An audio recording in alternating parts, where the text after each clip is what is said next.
सभी मित्रों का हिंदी साहित्य समागम चैनल पे हार्दिक स्वागत और अभिनंदन है। मित्रों, दीपावली की आप सभी मित्रों को हार्दिक शुभकामनाएं और आप अपने मिशन पर लगातार अध्ययनरत रहे और कामयाबी के बुलंदों को छूते रहे। यही हमारी शुभकामनाएं आपके साथ सदैव रहेगी। तो पूर्व में इससे पूर्व हम 5 प्रैक्टिस सेट देख चुके हैं शिक्षण अभिरुचि के, और साथ में एलटी के जो दोनों प्रश्न पत्र को भी हमने देखा था, जो 2 पालियों में हुआ था 2021 में। आज हम छठवां प्रैक्टिस सेट देखेंगे और महत्वपूर्ण टॉपिक जो आपके सिलेबस में लगा हुआ 27 टॉपिक में से एक संप्रेषण। संप्रेषण से पिछली बार प्रथम पाली में एक क्वेश्चन आया था और वह अंतः संप्रेषण से संबंधित एक क्वेश्चन आया था। तो निश्चित तौर पे 1 से 2 क्वेश्चन बनते ही। आपकी जानकारी के लिए बताना चाहूँगा, सी टेट यू टेट के लिए भी यह टॉपिक बहुत ही महत्वपूर्ण है, और साथ में परवक्ता जो प्री होगा तो उसमें भी संप्रेषण लगा हुआ है। इस महत्वपूर्ण पॉइंट को भी आप नोट करेंगे। एलटी तक यह सीमित नहीं है, यह लेक्चरर में भी है, सी टेट यू टेट में तो है ही, और साथ में नेट जीआरएम में भी यह टॉपिक लगा हुआ, जैसे कि आपको पता होगा और आपने अध्ययन भी किया होगा। तो साथ ही इससे पूर्व हमने हिंदी की भी 6 प्रैक्टिस सेट करवाए। आपने वो वीडियो अगर नहीं देखे तो आप सीधा प्लेलिस्ट में जाकर उन वीडियो को देख सकते हैं। और मित्रों, आप नए हैं तो इस चैनल को प्लीज़ सब्सक्राइब कीजिएगा, लाइक कीजिएगा, शेयर कीजिएगा और अपने सगे संबंधी अपने मित्रों तक भी पहुंचाने का कष्ट कीजिएगा, जिससे कि एक बेहतर और सुलभ ज्ञान सभी को प्राप्त हो सके। तो देखते हैं आज का प्रैक्टिस सेट का पहला क्वेश्चन। संचार को प्रशासकी की प्रबंध का हृदय कहा है, यह कथन किस मनोवैज्ञानिक ने दिया? वेरी वेरी इंपॉर्टेंट क्वेश्चन है यह। तो प्रशासकी की प्रबंध का हृदय कहा गया है, किसने कहा? विलेट, पिपनर, मियर, रोजर्स। तो किसने कहा? तो इसका सही आंसर होगा पिपनर। एक टिचनर हैं, ठीक है। टिचनर ने जो है मनोविज्ञान पर भी इन्होंने कार्य किया था, और साथ में जो टिचनर है, टिचनर की जो एक उन्होंने कार्य किया था अंतर्दर्शन विधि पर उन्होंने कार्य किया था। ये पिपनर है, ठीक है। आप इस पॉइंट को नोट कर लेना, और वो टिचनर अलग है, ठीक है। तो एक ही नाम काफ़ी महत्वपूर्ण है, तो इन महत्वपूर्ण पॉइंटों को आप नोट कर सकते हैं। अगला प्रश्न है प्रश्न नंबर दूसरा। प्रश्न नंबर दूसरा है, निम्न में से कौन सा प्रभावशाली संचार का सिद्धांत नहीं है? ए, प्रेषक द्वारा साधारण भाषा का प्रयोग, पूर्वाग्रह से बचना, व्यवस्थित संदेश अंतरण, जटिल भाषा का प्रयोग करना। तो कौन सा नहीं होगा? तो इसमें से प्रभावशाली संचार का साधन नहीं है। तो देखो, जटिल भाषा का प्रयोग नहीं होगा, डी होगा, ठीक है। क्योंकि जटिल भाषा जहाँ पर होगी तो वहाँ पर अच्छा संप्रेषण हो ही नहीं सकता। हमें तो शालीनता, मलिनता और एक नम भाषा का संचार होना चाहिए, साधारण भाषा का प्रयोग होना चाहिए, पूर्वग्रह से बचना चाहिए और व्यवस्थित संदेश अंतरण होना चाहिए, एक क्रम से संबंधित होना चाहिए, ठीक है। अब हम देखते हैं आज का तीसरा क्वेश्चन। संप्रेषण का अर्थ होता है परस्पर विचारों तथा भावनाओं की साझेदारी करना, यह कथन किसने दिया? बहुत ही इंपॉर्टेंट है यह भी। एंडरसन, एडगर, डेल, मफरलैंड और हर्बर्ट। तो यह सिद्धांत किसका था? आपने सोच लिया होगा। तो यह सिद्धांत किसका है? प्रश्न नंबर तीसरे का। तो यह सिद्धांत जो दिया है, यह दिया है एडगर डेल ने दिया, ठीक है।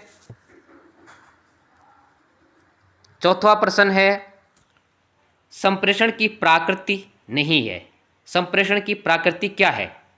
ए, सूचनाओं को प्रदान करने की प्रक्रिया, बी, कक्षा कक्ष विचार विमर्श, और सी, दांत कार्य करना, और डी, नोट्स लेना। तो संप्रेषण की प्रकृति, उसका उद्देश्य मीन क्या होना चाहिए, संप्रेषण कैसे होगा, उचित या बेहतर? तो इसका सही आंसर होगा यानी ए होगा चौथे का।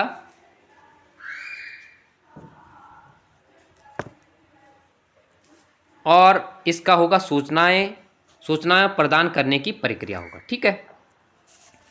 पांचवा प्रश्न है, संप्रेषण प्रक्रिया का मॉडल कौन सा है? जो एक क्रम में चलता है संप्रेषण, उसका मॉडल क्या हो सकता है? ठीक है, ए संदेशवाहक, माध्यम संदेश प्राप्त करता, माध्यम संदेशवाहक संदेश प्राप्त करता, सी संदेश प्राप्त करता संदेशवाहक और माध्यम, डी है संदेशवाहक संदेश प्राप्त करता और माध्यम। तो यह एक क्रम है और इससे निश्चित तौर पर बहुत ही महत्वपूर्ण इससे क्वेश्चन बन सकता है, क्योंकि पिछले बार संप्रेषण से अंतः संप्रेषण से क्वेश्चन बना था फर्स्ट पाली में। तो इस क्रम को आप जरूर नोट कर लेंगे, संप्रेषण का बहुत ही महत्वपूर्ण है ये। तो इसका ए आंसर होगा संदेश वाहक और माध्यम और संदेश प्राप्त करता। अगर मैं बताऊं तो इसके जो घटक हैं या इसके जो मॉडल के चरण हैं वह 7 चरण हैं। तो आपको इन चरणों को याद आपको होना ही चाहिए। जैसे प्रेषक, पहले है प्रेषक, दूसरा संदेश, तीसरा इनकोडिंग, चौथा है माध्यम या चैनल, पांचवा है प्राप्तकर्ता और छठवां है डिकोडिंग। जब प्राप्त करता है तो डिकोड मतलब उसके बारे में विचार विमर्श करेगा, और पृष्ठपोषक तब उसके बारे में अपना निर्णय लेगा, उसका जवाब देगा उचित या अनुचित का। ठीक है, तो ये 7 इसके घटक हैं, आपको यह भी पता होना चाहिए। छठा नंबर का प्रश्न है, संप्रेषण के लिए निम्नलिखित में से किसकी आवश्यकता नहीं है? तो किसकी आवश्यकता नहीं हो सकती है संप्रेषण के लिए? संप्रेषण डाटा, संप्रेषण ग्राही, माध्यम, संप्रेषण सूचना। तो इसमें से कौन सा आंसर सही होगा?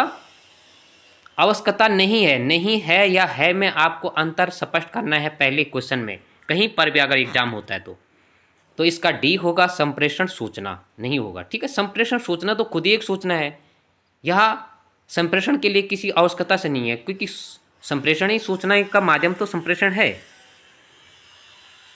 अगला बहुत ही महत्वपूर्ण 7वां क्वेश्चन है, सही जोड़े का चयन कीजिएगा। तो सही जोड़े का आपने चयन करना है, तो सही जोड़े का चयन आप करेंगे। शाब्दिक संप्रेषण, मौखिक और लिखित संप्रेषण, शाब्दिक संप्रेषण, चाक्षु संपर्क एवं मुख्य मुद्राएं, अशाब्दिक संप्रेषण, नोट्स व स्मरण पत्र, अशाब्दिक संप्रेषण, लिखित व मौलिक संप्रेषण। तो बहुत ही महत्वपूर्ण है, इसमें से कौन सा जोड़ा सही है उस पर आपने ध्यान आकर्षित करना है। ठीक है, तो आपने आकलन कर दिया होगा। एक बार फिर क्वेश्चन को दोहरा देता हूँ। शाब्दिक संप्रेषण, मौखिक व लिखित संप्रेषण, शाब्दिक संप्रेषण, चाक्षु संपर्क एवं मुख्य मुद्राएं, मुख्य लिख देना यहाँ पर, मुद्राएं, अशाब्दिक संप्रेषण, नोट्स व स्मरण पत्र, और अशाब्दिक संप्रेषण, लिखित व मौलिक संप्रेषण। तो कौन सा जोड़ा सही होगा आपने आकलन कर दिया होगा। थोड़ा कन्फ्यूजन जरूर बनेगा, क्वेश्चन भी कुछ हार्ड लगेंगे, लेकिन अभी से अगर इन हार्ड क्वेश्चनों को आप करेंगे तो निश्चित तौर पर आपके पास बुक होगी, आप उस बुक को देखेंगे और फिर अपना आकलन करेंगे कि किस प्रकार से क्वेश्चन लगातार बन रहे हैं। तो इसका आंसर होगा ए, यानी शाब्दिक संप्रेषण लिखित भी होता है और मौलिक भी होता है। ठीक है, अब शाब्दिक संप्रेषण, चाक्षु संपर्क या मुख्य मुद्राएं, देखो यह अशाब्दिक होगा। जैसे हम हाव भाव से, इशारे से जो सीखते हैं, देखते हैं मुख से, तो यह शाब्दिक संप्रेषण में नहीं आएगा, बशर्ते अशाब्दिक संप्रेषण में आएगा। अशाब्दिक संप्रेषण, नोट्स और स्मरण पत्र, तो यह शाब्दिक संप्रेषण का लिखित स्वरूप है। नोट्स लिखते हैं, किसी को भेजते हैं, स्मरण पत्र लिखते हैं, किसी को भेजते हैं, तो यह शाब्दिक संप्रेषण में है। शाब्दिक संप्रेषण के दो प्रकार हैं, मौलिक और लिखित। ठीक है, चौथा है अशाब्दिक संप्रेषण, लिखित और मौलिक।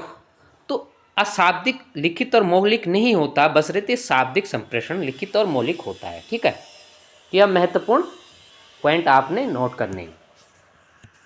जैसे कि मौलिक संचार होता है, जैसे वार्तालाप, वाद विवाद, प्रेस, सम्मेलन, प्रदर्शन, भाषण, विचार, गोष्ठी, परिचर्चा, सम्मेलन आदि आदि।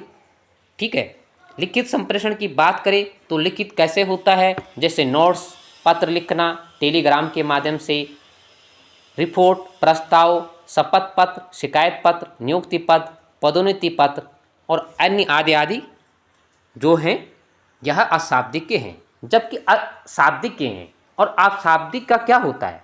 अशाब्दिक एक सामान्य एक दिनचर्या जहाँ पर शब्दों से ही होता है, ठीक है।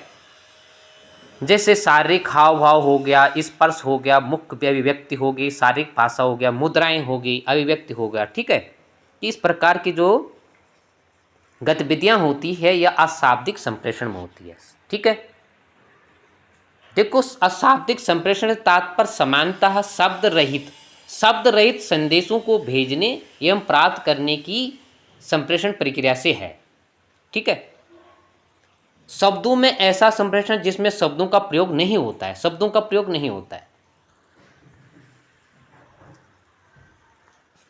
8वां नंबर का प्रश्न है, कक्षा में परस्पर संवाद से क्या उभर कर आना चाहिए? सूचना, विवाद, विचार, तर्क और वितर्क। तो 8वां नंबर का प्रश्न का आंसर क्या होगा? अगर हम कक्षा कक्ष या कक्षा में परस्पर संवाद करते हैं, यानी छात्र छात्र के मध्य, टीचर टीचर के मध्य या छात्र शिक्षक के मध्य, तो वहाँ पर क्या उभर कर आता है? विचार आता है। सोचना तो प्रत्येक सोच सकता है, वह वार्तालाप का विवाद का कोई है नहीं, तर्क वितर्क भी करना होता नहीं है। तर्क वितर्क के बाद ही तो विचार उत्पन्न होते हैं कि किस निष्कर्ष पर हमने पहुंचना है। 9वां नंबर का प्रश्न है, शिक्षण का वह प्रतिमान जिसका सर्वाधिक प्रयोग भाषा व व्याकरण शिक्षण हेतु उपयोगी है। वेरी वेरी इंपॉर्टेंट है ये। शिक्षण का वह प्रतिमान जिसका सर्वाधिक प्रयोग भाषा व व्याकरण शिक्षण हेतु उपयोगी है। आगमन प्रतिमान, संप्रत्यय संप्राप्ति प्रतिमान, प्रेक्षा प्रेक्षण प्रतिमान, विकासात्मक प्रतिमान। तो क्या होगा इसका? 9वां नंबर का प्रश्न, इसका आंसर होगा बी, संप्रत्यय संप्राप्ति प्रतिमान होगा, ठीक है। यह संप्रेषण में है, कंफ्यूजन मत होना कि हमने तो दो ही प्रकार पढ़ा था, संप्रेषण शाब्दिक अशाब्दिक, या समूह संप्रेषण या जन समूह संप्रेषण, तो उसी के अंतर्गत लगे हैं, जैसे कि आपको मालूम होगा। 10वां नंबर का प्रश्न है, संचार की प्रक्रिया में संज्ञानात्मक आंकड़ों के प्रेषण में मुख्य रुकावट होती है व्यक्ति का। तो क्या होता है? जब संचार में रचनात्मक आंकड़ों में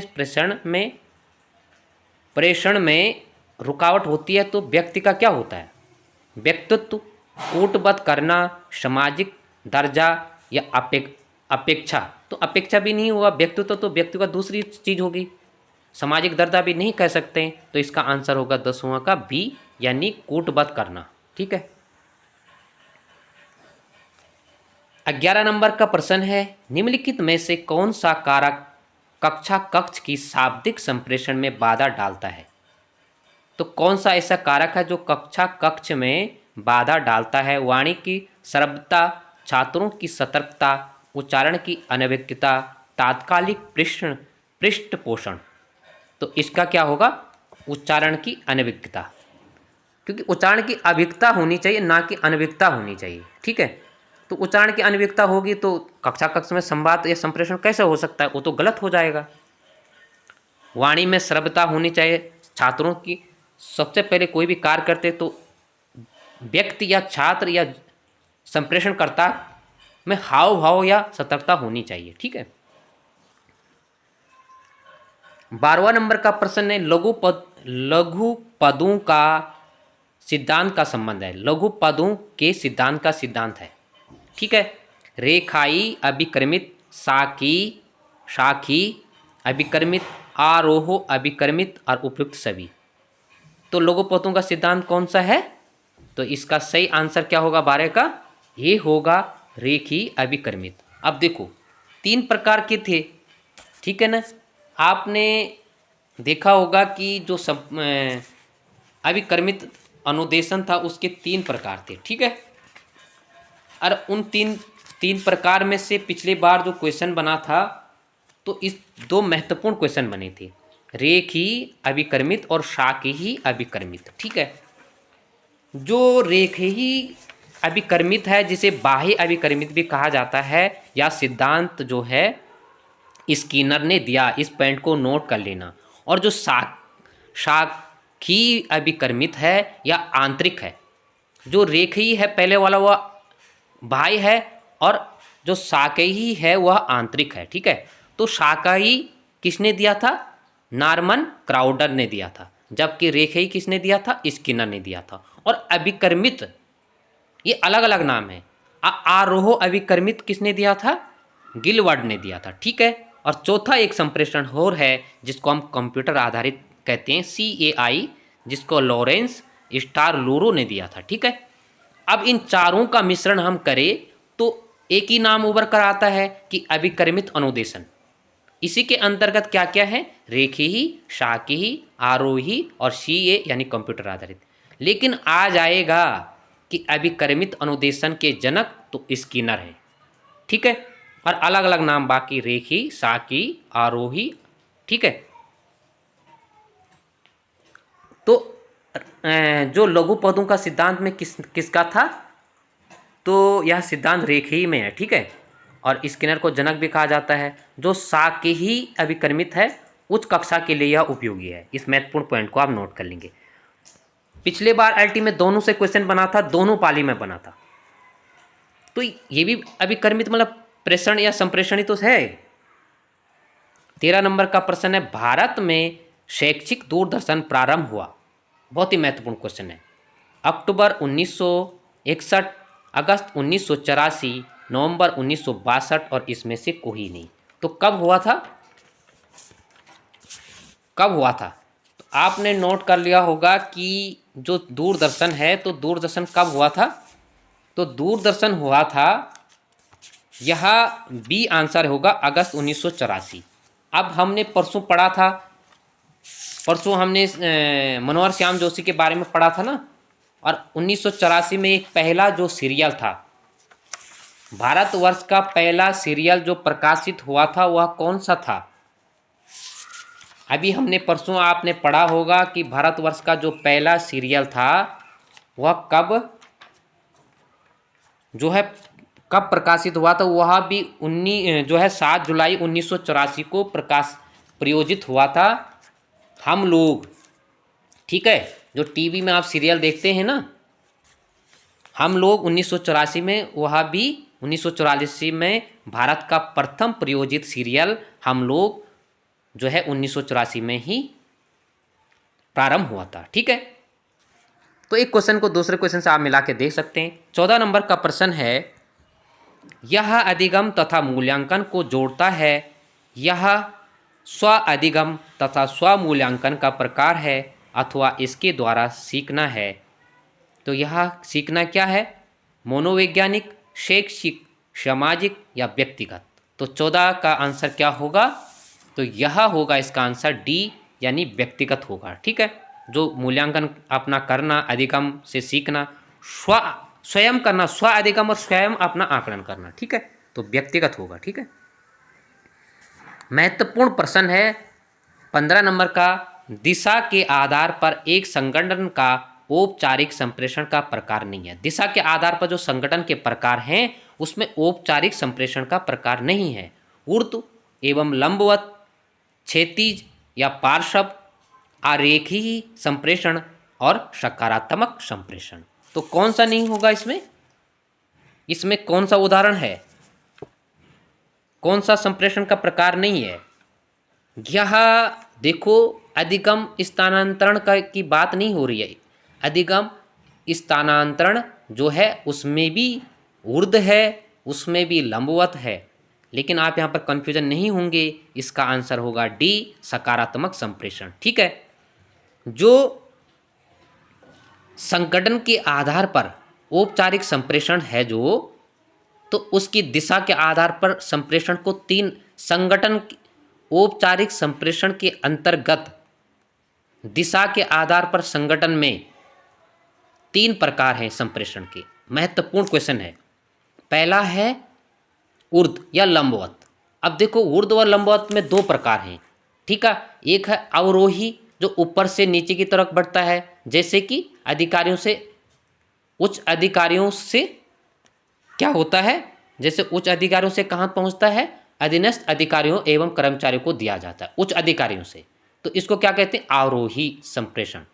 दूसरा आरोही संप्रेषण, यह संप्रेषण क्या होता है, अधीनस्थ अधिकारियों एवं कर्मचारियों की ओर से उच्च अधिकारियों को जाता है, ठीक है, यानी नीचे से ऊपर की ओर आरोही और अवरोही जो है नीचे की ओर। यह महत्वपूर्ण है और यह क्वेश्चन बन सकता है, आप इस पॉइंट को नोट करेंगे। दूसरा महत्वपूर्ण है क्षैतिज या पार्श्व या समतल, एक ही नाम है, वहां पर अपना दिमाग में ज्यादा प्रेशर मत डालना। क्षैतिज, पार्श्व और समतल एक ही प्रकार है। तो यह क्या होता है, जब समान स्तर के कर्मचारी, अधिकारी अथवा विभागाध्यक्षों के बीच संदेशों का आदान प्रदान होता है तो वहां पर समतल संप्रेषण होता है, ठीक है। इस महत्वपूर्ण पॉइंट को आप नोट कर लेना। समतल माने सामान्य, सब उसमें सब समान है, इस पॉइंट को नोट कर लेना, ठीक है। पार्श्व, समतल या क्षैतिज। तीसरा महत्वपूर्ण आरेखी या विकर्ण भी कहते हैं इसको, ठीक है। तो इसमें क्या होता है कि यह संगठन का औपचारिक प्रवाह है, विचार में नहीं रखा जाता है, अर्थात सूचनाओं और संदेशों का तीव्र प्रभाव में विभिन्न विभागों के अधीनस्थ जो प्रत्यक्ष औपचारिक स्तरों पर किया जाता है, ठीक है। अब देखो यह कब होता है, यह कब, क्योंकि अनौपचारिक सभा, भोजनालय, मुलाकात आरेखी संप्रेषण के बीच सूचनाओं को प्रगति और आदान प्रदान करता है। जब हमारी कहीं पर बैठक होगी भोजन काल के समय में, वह औपचारिक में नहीं आता है, ठीक है, वो अनौपचारिक होता है। तो ये तीन प्रकार के संगठन के आधार पर, दिशा के आधार पर तीन प्रकार के थे, लंबवत, ऊर्ध्व या लंबवत, क्षैतिज या पार्श्व या समतल, और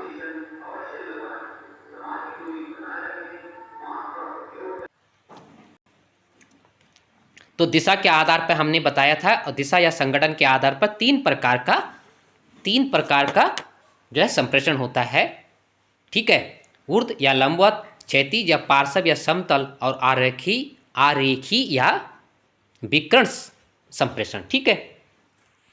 अब हम देखते हैं कि ऐसे ही क्वेश्चन कंफ्यूजन होने वाली, यहाँ पर थोड़ा सा असामंजस्य या आपको कंफ्यूजन बन रहा होगा, तो इसको मैं स्पष्ट कर देता हूँ, क्योंकि पूर्व में भी हमने इसको पढ़ाया था, अधिगम का स्थानांतरण। अधिगम स्थानांतरण हमने पहले पढ़ाया था, तो इसमें भी तीन प्रकार का है, और जो अधिगम स्थानांतरण है उसमें एक है एक पक्षी और द्विपक्षी, पक्षी नहीं पक्षी है, और लंबवत या ऊर्ध्व उसमें भी आता है, और चौथा आता है उसमें क्षैतिज या पार्श्व या समतल, ठीक है। यह अधिगम स्थानांतरण का विशिष्ट प्रकार है। और एक तीसरा पॉइंट है अधिगम का स्थानांतरण, उसमें तीन प्रकार है, सकारात्मक, नकारात्मक और शून्यात्मक। बाकी उसके बारे में हमने चर्चा या विश्लेषण पूर्व में किया गया था। बस आपका ध्यान आकर्षित कर रहा हूं कि विशिष्ट प्रकार से अधिगम आएगा तो उसका चार प्रकार है, एक पक्षी, दो द्विपक्षी, लंबवत और क्षैतिज, उसमें आरेख ही नहीं है, ठीक है। और अधिगम का स्थानांतरण आएगा तो उसमें तीन प्रकार है, सकारात्मक, नकारात्मक और शून्यात्मक। अगर औपचारिक संगठन के आधार पर संप्रेषण आता है तो उसके तीन प्रकार हैं, ऊर्ध्व या लंबवत, क्षैतिज या पार्श्व, और तीसरा आरेखी संप्रेषण, ठीक है।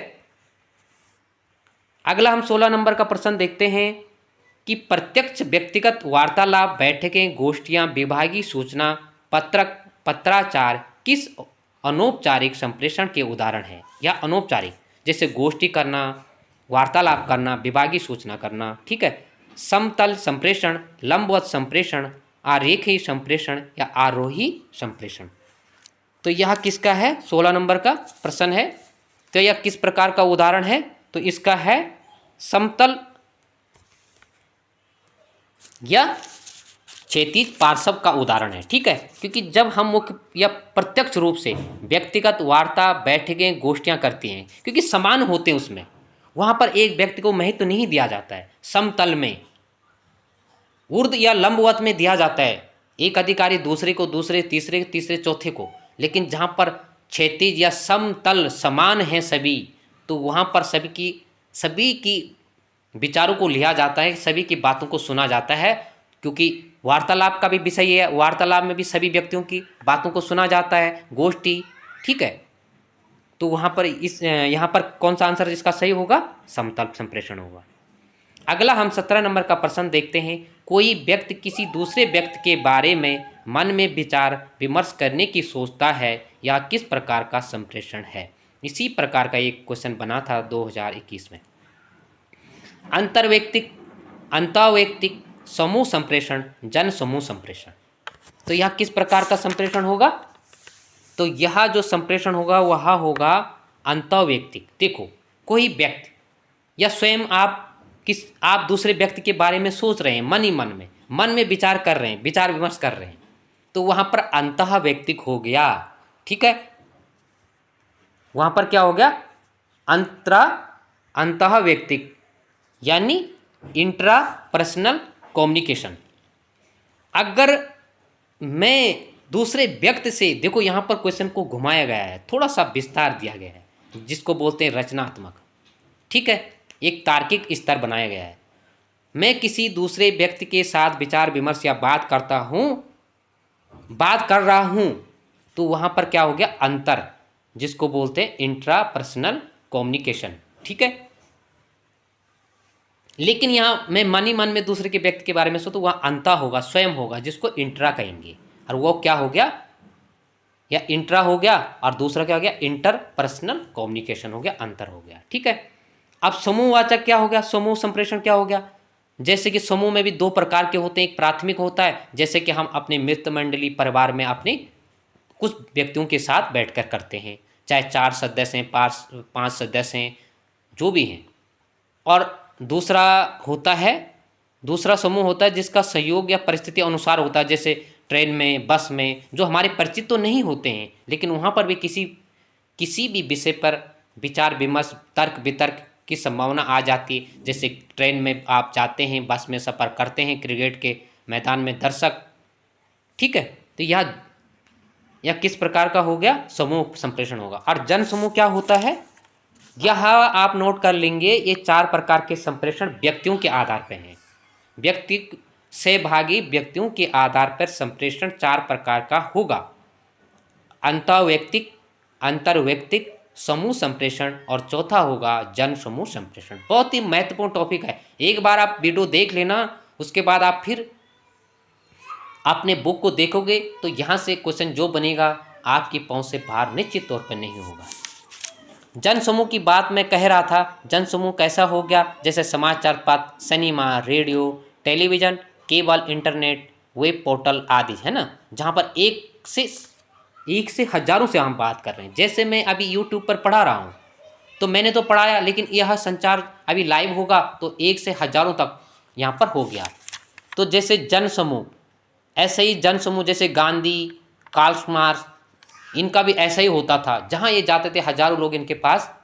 कई बार ये question net, UGC net, JRF में कैसे क्वेश्चन बने थे, तो वहाँ पर जन संचार हो गया। वो जाते थे, लोग उनसे मिलते थे। पहले सोशल मीडिया, ये संचार का माध्यम नहीं था, पहले जन संचार यानी स्वयं जाते थे जनता के समूह, ऐसा संप्रेषण था, जिसमें महत्वपूर्ण जैसे गांधी, कोई सामाजिक कार्यकर्ता, सामाजिक लोग होते हैं, नेता होते हैं, राजनेता, ठीक है। तो इनका है जन समूह, ये जन समूह में आते हैं। 18 नंबर का है, सहभागी व्यक्तियों की संख्या के आधार पर संप्रेषण के कितने प्रकार हैं? 3 प्रकार, 2 प्रकार, 4 प्रकार, 5 प्रकार। तो कितना होगा? 4 प्रकार। पहले ही मैं इस क्वेश्चन का आंसर दे चुका हूं। तो सहभागी व्यक्तियों के आधार पर 4 प्रकार होगा। कौन कौन से? अंतर्वैयक्तिक, समूह संप्रेषण, और चौथा होगा जन समूह संप्रेषण। 19 नंबर का प्रश्न है, संप्रेषण प्रक्रिया का कौन सा मॉडल नहीं है? मर्फी संप्रेषण, शेनन वीवर का संप्रेषण मॉडल, बार्लो का संप्रेषण मॉडल, एडलर डेल का संप्रेषण मॉडल। बहुत ही महत्वपूर्ण है संप्रेषण मॉडल, ये 4 मॉडल आपको पता होना चाहिए, ठीक है। तो कौन सा मॉडल नहीं है? एडलर डेल का संप्रेषण मॉडल नहीं होगा। एडलर एडगर डेल ने जो सिद्धांत दिया था वो अधिगम शंकु का सिद्धांत दिया था, और अधिगम शंकु में इन्होंने 10 क्रम बताए थे, ठीक है, जैसे पढ़ना, सुनना, चित्र देखना, प्रदर्शनी आदि, ठीक है, भिन्न भिन्न है, ठीक है। और उसको फिर 4 भागों में बांटा था, शाब्दिक, दृश्यमान, प्राप्ति, सहभागी और कार्य करना, ठीक है। यह महत्वपूर्ण है। संप्रेषण प्रक्रिया का कौन से मॉडल है? तो संप्रेषण प्रक्रिया के 4 मॉडल हैं, ठीक है। उसमें से सैनन वीवर का संप्रेषण मॉडल, ठीक है, मर्फी, ये मर्फी का काफ़ी प्रसिद्ध है मॉडल, ठीक है, मर्फी का मॉडल, फिर थील का मॉडल है, फिर चौथा है बार्लो का संप्रेषण मॉडल। ये 4 मॉडल है, ठीक है। 20वां नंबर का प्रश्न है, संप्रेषण प्रक्रिया को प्रभावित करने वाले कारक घटक हैं, ठीक है। तो कौन सा है? ए, ज्ञान का स्थायी भंडार, छात्र का व्यवहार और शिक्षण की उद्देश्य, वैयक्तिक विभिन्नता और अभिप्रेरणा, और चौथा है मानसिक और शारीरिक स्वास्थ्य। तो इसमें से कौन सा घटक, ओहो, इसमें से कौन सा घटक नहीं है, होना चाहिए था, नहीं कर देना, ठीक है। तो कौन सा घटक नहीं होगा? बहुत ही महत्वपूर्ण है। संप्रेषण प्रक्रिया को प्रभावित, जैसे बुद्धि को प्रभावित करने वाले कारक, अधिगम को प्रभावित करने वाला कारक, ठीक है, विकास को प्रभावित करने वाले कारक, इन कारकों को कभी मत भूलना। सिंपल क्वेश्चन बनता है, लेकिन थोड़े से भी आपसे चूक हो गई तो आप जो है रैंक से बाहर हो जाओगे। इसलिए हमेशा आपने देखा होगा कि जब हम एग्ज़ाम सेंटर में बैठते हैं तो छोटी छोटी क्वेश्चन में और जो तथ्य हमें आते हैं वहाँ पर ही हमें असमंजस यानी कन्फ्यूजन बना रहता है। तो उस कन्फ्यूजन को दूर करने का यही आधार है कि आप प्रैक्टिस सेट लगाते रहे और रिवीजन जितना हो सके उतना करते रहे। आपका हर टॉपिक स्पष्ट होगा तो आपका बेहतर आकलन आपका एग्ज़ाम सेंटर में होगा, क्योंकि हम स्वयं प्रैक्टिस सेट लगाते हैं घर में और हम परीक्षा केंद्र में प्रैक्टिस एग्ज़ाम देते हैं, तो उसकी तुलना बहुत ही कम, तुलना नहीं कर सकते हैं। वहाँ हमारे 8 से 10 नंबर कम हो सकते हैं। तो इसका क्या होगा? संप्रेषण प्रक्रिया को प्रभावित करने वाले कारक घटक नहीं है। कौन सा नहीं है? ज्ञान का स्थायी भंडार, छात्र का व्यवहार और शिक्षण के उद्देश्य, वैयक्तिक विभिन्नता, अभिप्रेरणा, मानसिक स्वास्थ्य, शारीरिक स्वास्थ्य।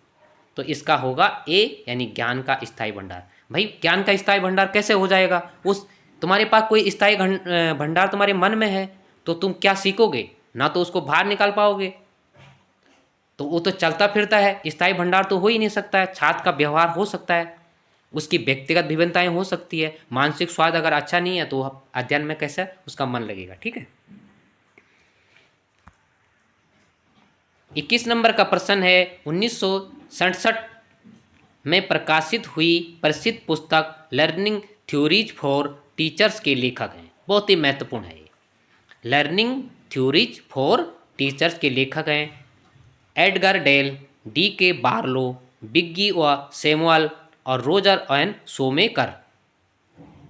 रोजर और सोमेकर, तो कौन सा है इसमें? यह प्रसिद्ध पुस्तक किसने लिखी थी? तो यह लिखी थी, इसका आंसर होगा 21 का सी, बिग्गी व सैमुअल, ठीक है। इनने संप्रेषण के बारे में बहुत कुछ पॉइंट लिखे हैं और तो आप बुक को में पढ़ सकते हैं कि क्या क्या है उसमें। तो इनने जो है शिक्षण अधिगम के बारे में इन्होंने बात की थी, अपनी पुस्तक लिखी थी इन्होंने, ठीक है। और शिक्षण अधिगम के बारे में आप पढ़ते हैं ना, 3 स्तर को पढ़ते हैं हम। क्या क्या पढ़ते हैं? प्रक्षेपी सामग्री, अप्रक्षेपी सामग्री, क्रियात्मक, और फिर अप्रक्षेपी के अंतर्गत रेखा सामग्री, डिस्प्ले बोर्ड, त्रियामी सामग्री और श्रव्य सामग्री। देखो ये महत्वपूर्ण इन्होंने इसी पुस्तक में किया था, बिग्गी और सैमुअल ने। बिग्गी और सैमुअल ने जो है लर्निंग थ्योरीज फॉर टीचर में शिक्षण के 3 स्तरों को बांटा था।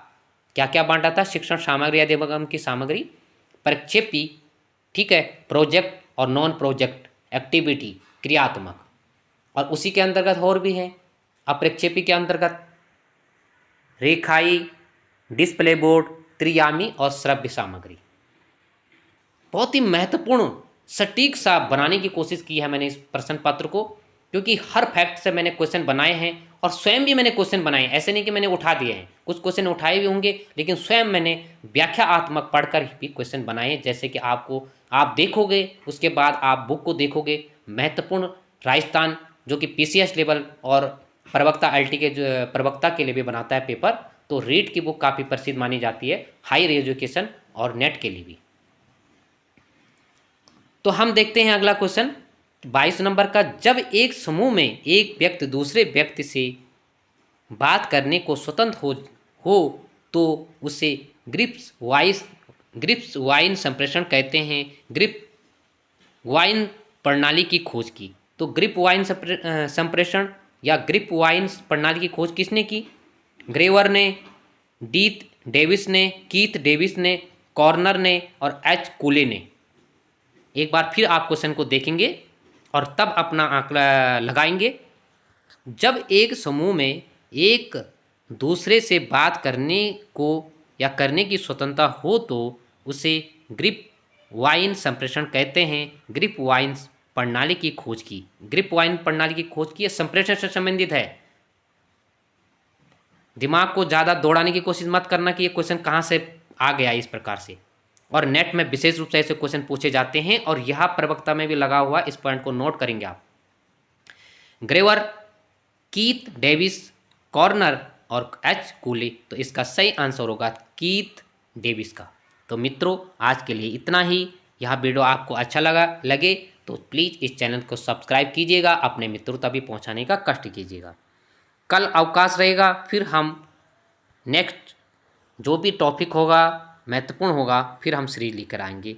सभी मित्रों का पुनः धन्यवाद।